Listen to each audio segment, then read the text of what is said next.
My name is Precious. I'm sharing this testimony from United Kingdom. I am the woman that the Lord has shown great mercy. I've all the glory back to this amazing God. A little backstory. It all started in December 2023 when I noticed a lump on my right breast. So I went to the hospital. I had mammogram done, had ultrasound done, everything pointing towards cancer. And then the doctor said that, oh, we have to do one more thing, a biopsy, so that it can enable him just give me an official diagnosis, and then he can start treatment. My whole world shattered but then I came back to the altar. I kept on praying, believing God, begging God to put my word in the mouth of his servant. And then, as God may have it, Pastor Jerry mentioned it, breast cancer be reversed, breast cancer be reversed. The help of the Lord is visiting women with breast cancer. Women with breast cancer.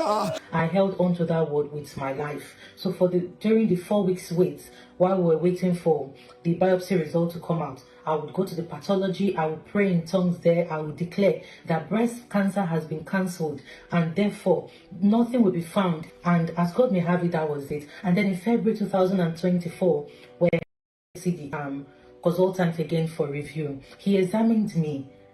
The lump was there, massive, the lump was there. And then he looked at me, expecting me to say the worst had happened. But then, because I know the word has already gone forth, I wasn't scared anymore, I wasn't worried. And then the consultant said to me, well, I don't understand. Your biopsy results came out negative, no malignancy, no cancer cells. And then he was like, okay, congratulations. But then he said, oh, wait a minute, let me call a more senior consultant, which he did. And that senior consultant, he examined me again and he looked at the results. He said, no. He said, this can be. He said, she has cancer. This can be. This woman has cancer. So, and then I rejected it and I said, no, is this not a result from a biopsy that had been carried out already? Was this an error? Definitely not. So I did not expect him to understand what was going on, because of course error had already gone ahead. And then he said so I asked him, I said, please give me my results because I need it. So it was like, what do you need it for? I said, I need it to go and testify. He said, what are you talking about? He said, I know your type. I give you 6 months and you are going to return back. You are going to return back here. I've seen many of you.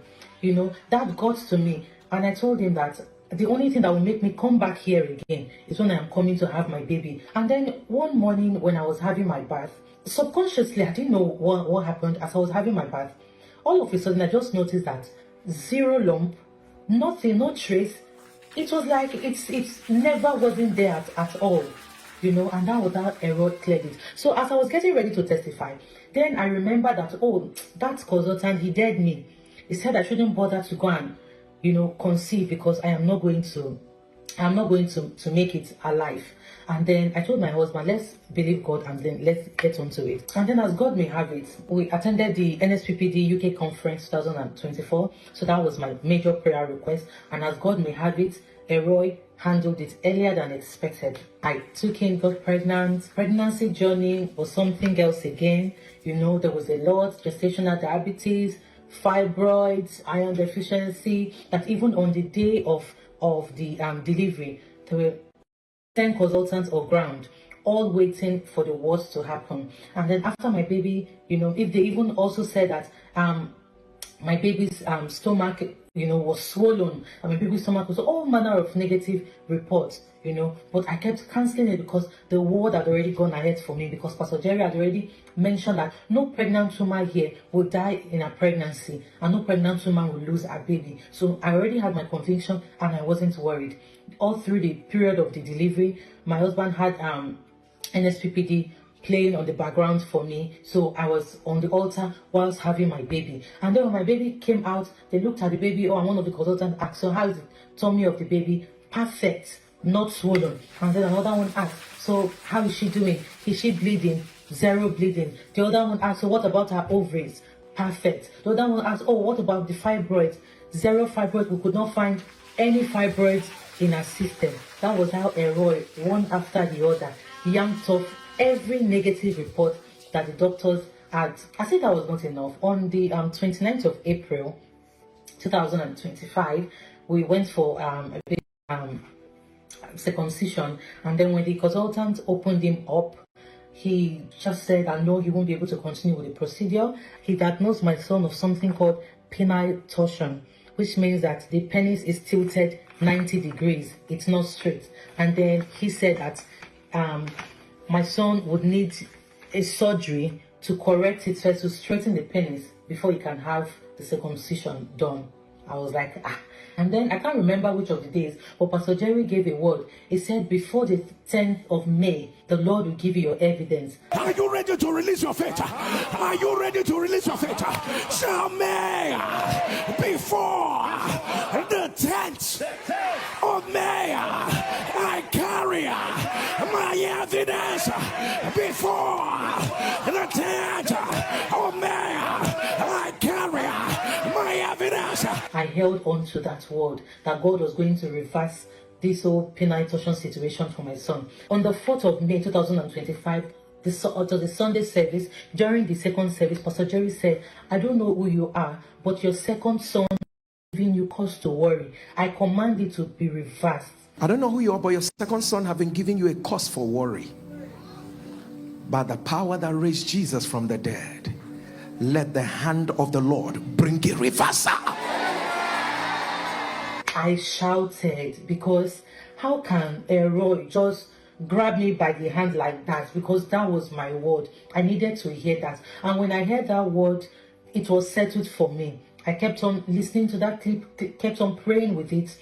And then we booked an appointment, of course, with this referral to see the GP. And then when we got there, Pastor Jerry, we opened him up. When the doctor saw him, he said, why have you brought this baby to me? He said, I can't see anything wrong with his penis. As far as I'm concerned, it is straight. He said, look, madam, if you have come to tell me that your son has fever or your son is sick of anything else, I will treat him. But if you have come to me because of his penis, he is perfect. There is nothing wrong with what I am saying here. He said, oh, you come and look at it yourself. There is nothing wrong with him. Please go ahead with the circumcision. So when he said that, we happily packed our bags and we left. So we booked another circumcision appointment again. Yet again, I arrived at that appointment.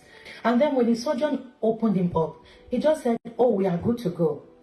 Oh, we are good to go. And that was it. And the second he tore the foreskin, Pastor Jerry, what came out? Straight, perfect, nothing missing, nothing broken. In less than 2 minutes, whilst I was just there speaking in tongues, Lord, no prayer, post complications or whatever. In less than 2 minutes, I just heard, all done, I'm finished. And that was how Eroi reversed it. Pastor Jerry, here is my evidence. This is David Orikemi. God is good. No surgery required before he had the circumcision done. What God cannot do does not exist. What Eroi cannot do does not exist. Pastor Jerry, I joined the millions of soldiers you're raising all over the world to add my voice to say that the oil on your head will never run dry.